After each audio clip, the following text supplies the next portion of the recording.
안녕하세요. 웅덩이 매매법 레버리지 ETF 장기 투자자 디벨론몽입니다. 오늘도 계좌 먼저 공개하고 시작합니다. 왼쪽에 미국 직투계좌는 3억 수익이며 오른쪽에 IS 계좌는 1,900만원 수익 중입니다. 추가로 두 번째 미국 직투계좌 1,600만원 수익과 한차익, 마지막으로 이더리움은 6,600만원 수익으로 치솟으며 현재 기준 총 4억 4,200만원 수익 중인 상황입니다. 어제 금융자산 10억을 달성했는데 축하해주신 모든 분들께 다시 한번 진심으로 감사하다는 말씀드립니다. 자, 어제 미국 증시를 살펴보면 다우와 러셀이 유독 크게 상승해준 흐름을 볼 수 있습니다. 반대로 나스닥과 S&P 500은 상대적으로 약한 모습이었는데요. 맵을 살펴보면 알 수 있듯이 그동안 많이 오른 종목들은 잠시 쉬어갔고 여태 덜 오른 가치주, 중소형주가 상승한 하루였다 라고 우리가 확인해 볼 수 있죠. 즉 어제 오름은 상승 키 맞추기였다고 생각해 볼 수 있으며 그동안 많이 오른 종목들은 다시 차익 실현 매물이 나오고 있다고 보여집니다. 그럼에도 우리가 차트를 통해 확인해 볼 수 있는 부분이 뭐냐? 지난 8월 4일쯤이었죠. 잠깐의 웅덩이가 파이며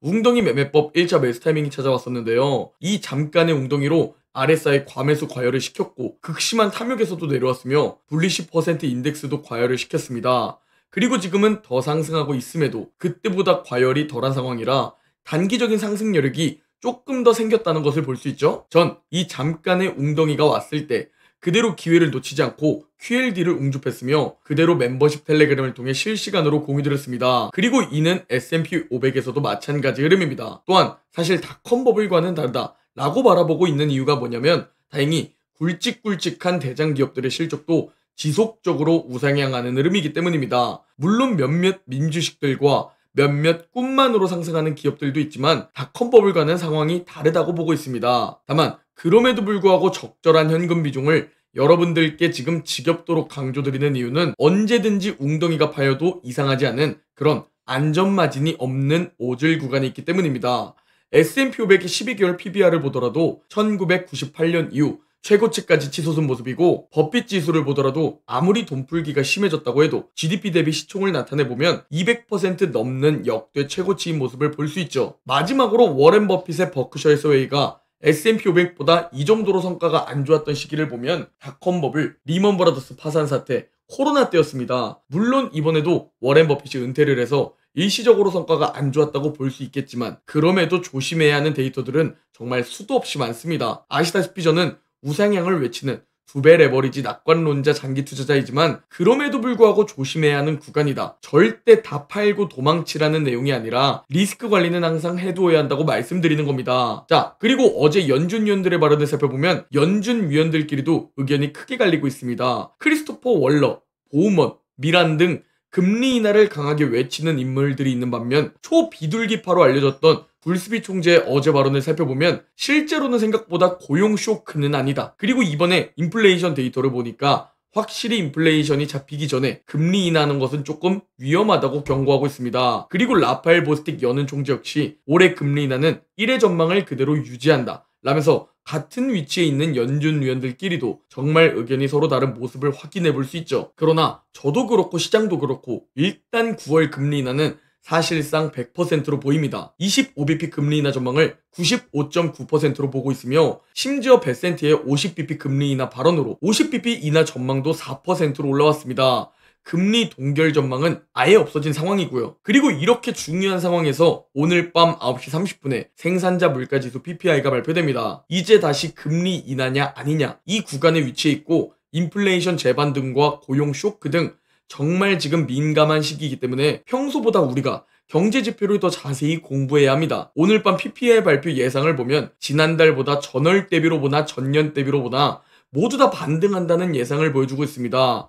이 PPI는 오늘 왜 평소보다 중요하냐면 PPI는 연준이 가장 중요하게 보는 물가지표 PCE로 연결되며 CPI의 선행지표로도 알려져 있기 때문입니다. 그래서 이게 반등하게 되면 9월 금리 인하는 진행될 가능성이 높지만 그 이후 금리 인하는 또 불확실성으로 가게 되기 때문에 현재 인플레이션은 가능하다면 무조건 예상치 하회가 최고의 시나리오로 보입니다. 그리고 마지막으로 현재 S&P 500 계절성을 보면 곧 1년 중 최악의 시기에 들어서게 됩니다. 1년 중 최악의 시기가 언제냐? 바로 8월 말부터 10월 중순까지인데요. 5년 연속으로 이때 웅덩이 조정장이 있었는데 과연 이번에도 웅덩이 조정장이 찾아오며 6년 연속 계절성이 들어맞게 될까요? 아니면 이번엔 계속 상승하게 될까요? 그리고 진짜 마지막으로 불안한 부분이 뭐냐? 어제 10억 금융자산을 자랑하고 이더리움 수익률을 자랑하고 주식 수익을 자랑한 저를 포함하여 정말 수많은 수익 자랑들이 보이기 시작했고 수많은 인간 지표들이 나오기 시작했습니다.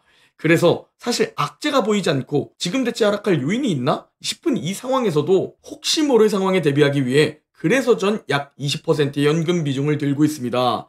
오르면 계좌 상승을 즐기고 떨어지면 이 현금 비중으로 위기를 극복하며 기회를 포착하는 것이죠. 자, 그리고 비트코인이 한 달 만에 신고가 경신을 하고 그 이후 바로 잠시 눌림을 주고 있습니다. 비트코인은 현재 과매수 상태는 아니지만 이더리움은 현재 주봉으로 보나 일봉으로 보나 과매수 구간에 진입했습니다. 제가 매수하고 약 35% 정도 상승해줬으니 과매수 구간에 진입하는 것은 당연한 상황입니다. 여기서 정말 중요한 부분이 이제 그러면 과매수니까 매도를 해야 할까? 이 부분이라고 생각합니다. 물론 선택은 여러분이 스스로 하시는 겁니다. 수많은 유튜브에서 이번에 돌파하기 전에 대부분 저항이니까 매도하라고 말을 했죠. 차트로만 보면 당연히 매도가 맞습니다. 여기서 지금 제 개인적인 생각을 말씀드리겠습니다. 우리가 이더리움 주봉이 지금 RSI 과매수에 진입했는데 과거 사례를 살펴보면 아시겠지만 단순히 과매수 구간에 진입했다고 매도하면 마지막 상승 랠리를 놓칠 가능성이 높았다 라는 것을 여러분이 직접 확인할 수 있을 겁니다. 그래서 절대 단순히 차트만 보고 지표만 보면 안 된다 라고 여러분들께 말씀드리는 겁니다. 단순히 차트만 보고 지니어스 법안 통과로 인한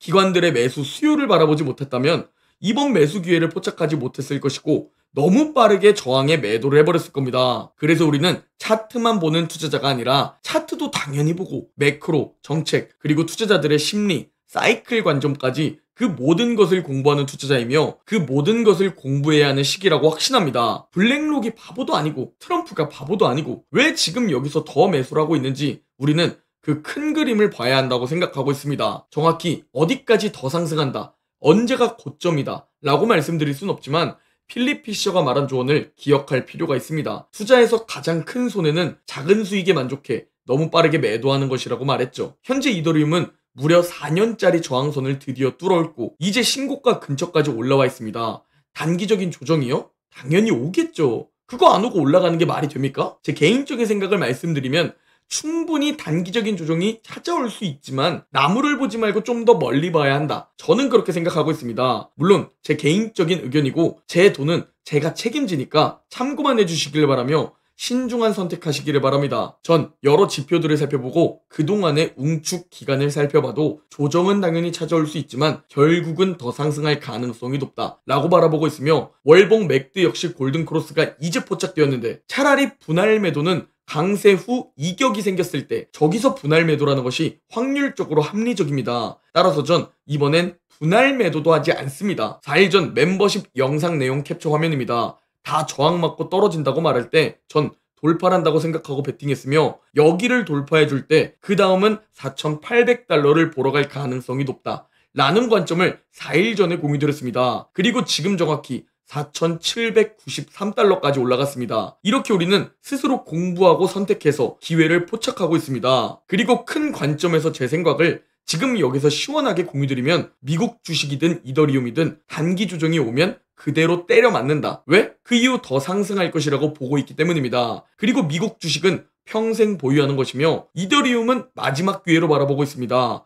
그리고 마지막 웅덩이 기회가 오면 추가 매수를 고려하는 관점을 가지고 있습니다. 딱 한 달 전에 이더리움의 투자를 째려보고 있다 라고 공개 영상을 올렸을 때 지니어스 법안 통과가 가장 큰 결정 이유라고 말씀드렸지만 대부분은 이해하지 못하셨습니다. 그러나 그때부터 폭등해주고 있으며 결국 또 남들과 격차를 벌려나가고 있습니다. 자본주의에서는 상대평가이기 때문에 남들보다 더 자산을 불려야 부자가 됩니다. 남들과 같은 속도로 자산을 불리면 절대 부자가 될 수 없겠죠? 우리는 그렇게 기회를 잡았으며 이제 다시 기회를 기다립니다. 기회는 기다리면 분명히 옵니다. 대부분 조급해서 기회를 못 기다리고 총알을 너무 빠르게 소진해버리는 실수를 합니다. 알면서도 못 버티고 결국 빠르게 총알을 소진해버리는데요. 기회는 항상 기다리는 사람에게 찾아옵니다. 그리고 기막히게 내가 못 참고 매수하면 머지않아 기회가 찾아오게 됩니다. 저도 지금 더 매수하고 싶습니다. 놀고 있는 약 2억의 현금 비중, 이거 이더리움에 넣었으면 지금 1억 수익이 더 늘었을 텐데 이런 마음 당연히 있습니다.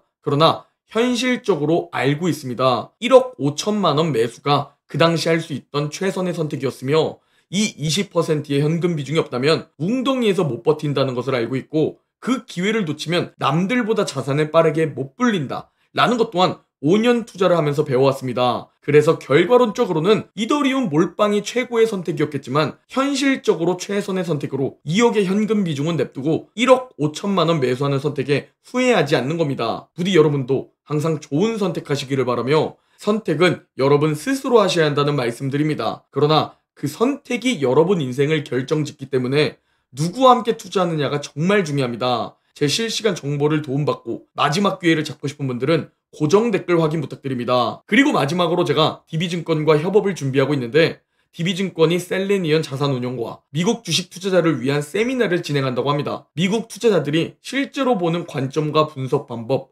우리나라 투자자들이 접하기 어려운 정보를 어떻게 해소할 수 있는지를 배울 수 있다고 하니 관심 있으신 분들은 댓글 확인해 주시고 구글 폼에 신청하시면 된다고 합니다. 많은 관심 부탁드립니다. 오늘 영상은 여기까지입니다. 제 영상이 도움이 되셨다면 구독, 좋아요, 댓글, 알림 설정 부탁드립니다. 그럼 다음 영상에서 뵙겠습니다.